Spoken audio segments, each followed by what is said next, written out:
States లో మారుమోగుతున్న పేర్లు ఒకటి.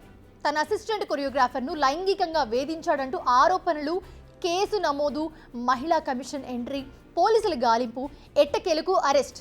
మొత్తానికి ఒక ఫేజ్ ముగిసింది ఇక్కడ. మరి ఈ కేసులో నెక్స్ట్ జరిగేది ఏంటి? జానీ మాస్టర్ పోలీసులకు చిక్కకుండా తిరిగేందుకు చాలా ట్రై చేశాడు. అందుకోసం కాశ్మీర్కు వెళ్ళాడు, లడాఖ్కు వెళ్ళాడు, బెంగళూరులో తలదాచుకున్నాడు, చివరికి గోవా కూడా వెళ్ళాడు. అక్కడే పట్టేసుకున్నారు హైదరాబాద్ పోలీసులు. తిరిగింది చాలు, ఇక పద అంటూ గోవా కోర్టులో హాజరుపరిచి హైదరాబాద్కు పట్టుకొచ్చేశారు. సో జానీ మాస్టర్ కేసులో ఒక అడుగు ముందుకు పడింది. ఇప్పుడు విచారణ ఎలా జరుగుతోంది, ఆ విచారణలో ఏం తేలుతోంది అనే దానిపై జానీ ఇకపై మాస్టర్గా ఉంటాడా లేదా అనేది తెలిసిపోతుంది. నిజానికి బాధితురాలు జానీ మాస్టర్ వద్ద అసిస్టెంట్గా పనిచేస్తుంది. పోలీసులు నమోదు చేసిన ఎఫ్ఐఆర్ ప్రకారం ముంబైలో ఉన్న సమయంలో హోటల్లో ఆమెపై అత్యాచారం జరిగింది. విషయం బయటికి చెప్తే పరిణామాలు తీవ్రంగా ఉంటాయని బెదిరించాడు జానీ. ఆ తర్వాత షూటింగ్ సమయంలో కూడా లైంగికంగా వేధించాడు. ఇంటికొచ్చి కోరిక తీర్చాలని గొడవ చేశాడు. మతం మార్చుకుని తనను పెళ్లి చేసుకోవాలని ఒత్తిడి చేశాడు. ఇవి ఎఫ్ఐఆర్లోని కొన్ని కీ పాయింట్స్. ఇందులో చాలా సీరియస్ అలిగేషన్స్ ఉన్నాయి. మరో దారుణం ఏంటంటే అప్పుడు బాధితురాలు మైనర్, అందుకే ఫోక్సో యాక్ట్ కింద కూడా కేసులు పెట్టారు. ఇవి కనుక నిరూపితం అయితే గనక జానీ మాస్టర్ చాలా రోజుల పాటు జైల్లోనే గడపాల్సిన పరిస్థితి వస్తుంది. బట్ అదంతా అంత సులభమా? మనం రోజు చూస్తున్న పరిస్థితులను బట్టి చూస్తే గనక అస్సలు సులభం కాదనే చెప్పాలి. ఎందుకంటే తన భర్తపై కావాలని తప్పుడు ప్రచారం చేస్తున్నారని చెప్తుంది జానీ మాస్టర్ వైఫ్ సుమలత. అయితే బాధితురాలి వద్ద ఎలాంటి ఆధారాలున్నాయి అనే దానిని బట్టి ఇప్పుడు కేసు ముందుకు వెళ్తుంది. ఆధారాలు ఏ మాత్రం వీక్గా ఉన్నా జానీ మాస్టర్ ఈ కేసు నుంచి బయటపడిపోతారు. అందుకే ఇందులో మతం కోణం కూడా ఉండటం ఇప్పుడు ఈ కేసును కొత్త మలుపు తిప్పే అవకాశం ఉంది. ఇది లవ్ జిహాదీ అంటూ కూడా ఇప్పటికే కొందరు విమర్శిస్తూ ఉన్నారు.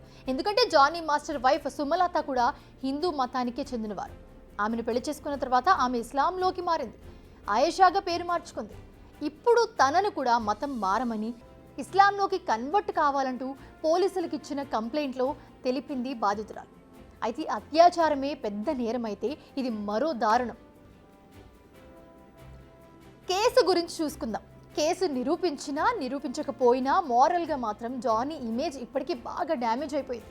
ఇందులో ఎలాంటి డౌట్ లేదు. ఇప్పటికే జనసేన పార్టీ అతన్ని సస్పెండ్ చేసింది. తాము వెంటనే చర్యలు తీసుకున్నామని కూడా గర్వంగా చెప్తున్నారు ఆ పార్టీ కార్యకర్తలు. అయితే రీసెంట్గా నాగబాబు చేసిన ట్వీట్ మాత్రం కాస్త ఇంట్రెస్టింగ్గా ఉంది. నేరం రుజువయ్యే వరకు ఎవరూ దోషి కారు, మీరు విన్న ప్రతి దాన్ని నమ్మొద్దు, ప్రతి స్టోరీకి 3 కోణాలు ఉంటాయంటూ రాబర్ట్ ఇవాన్స్ కోట్ను పోస్ట్ చేశారు ఆయన. అయితే ఇది జానీ మాస్టర్కు సపోర్ట్గానే చేసి ఉంటారనేది ప్రచారం. ఎందుకు వేశారనేది మాత్రం నాగబాబు క్లారిటీ ఇవ్వలేదు. మామూలుగా ఇలాంటి విషయాల్లో ఆయన ఎలాంటి క్లారిటీ ఇవ్వరనేది మనందరికీ తెలుసు. ఇక ఈ ఇష్యూపై రియాక్ట్ అయిన మరో హీరో మంచు మనోజ్. నిజానికి ఫిలిం ఇండస్ట్రీకి చెందిన ఈ ఇష్యూపై అంతా సైలెన్స్ మెయింటైన్ చేస్తూ ఉన్నారు. బట్ మనోజ్ మాత్రం చాలా సిన్సియర్గా రియాక్ట్ అయ్యారు. జానీ మాస్టర్ కష్టపడే తత్వాన్ని గుర్తు చేస్తూనే తప్పు చేయకపోతే న్యాయ పోరాటం చేయండి, తప్పు చేసి ఉంటే లొంగిపోండి, అంతేగాని అజ్ఞాతంలో మాత్రం ఉండొద్దు అంటూ పోస్ట్ పెట్టాడు. హైదరాబాద్ పోలీసులను అభినందించాడు. ఇచ్చిన హామీ ప్రకారం movie artist association women protection సెల్ను యాక్టివేట్ చేయాలని డిమాండ్ చేశాడు. ఇండస్ట్రీలో పనిచేసే ప్రతి మహిళ స్వేచ్ఛగా ఉండేలా చర్యలు తీసుకోవాలని కోరాడు. ఇక జానీని కస్టడీలోకి తీసుకుని విచారిస్తే మరిన్ని విషయాలు బయటకు వస్తాయి. ఈ ఆరోపణలు నిజమా కాదా? ఇప్పటి వరకు కూడా మనం వన్ సైడ్ స్టోరీ మాత్రమే విన్నాం. జానీ వర్షన్ ఏంటో ఇప్పటి వరకు తెలియదు. అయితే ఆయన పారిపోయి అనేక అనుమానాలకు బలం చేకూర్చాడనేది మాత్రం కాదనలేని వాస్తవం. బిగ్ టీవీ అవుట్లుక్ కథనాలు నచ్చితే వెంటనే బిగ్ టీవీ ఛానల్ ను సబ్స్క్రైబ్ చేయండి.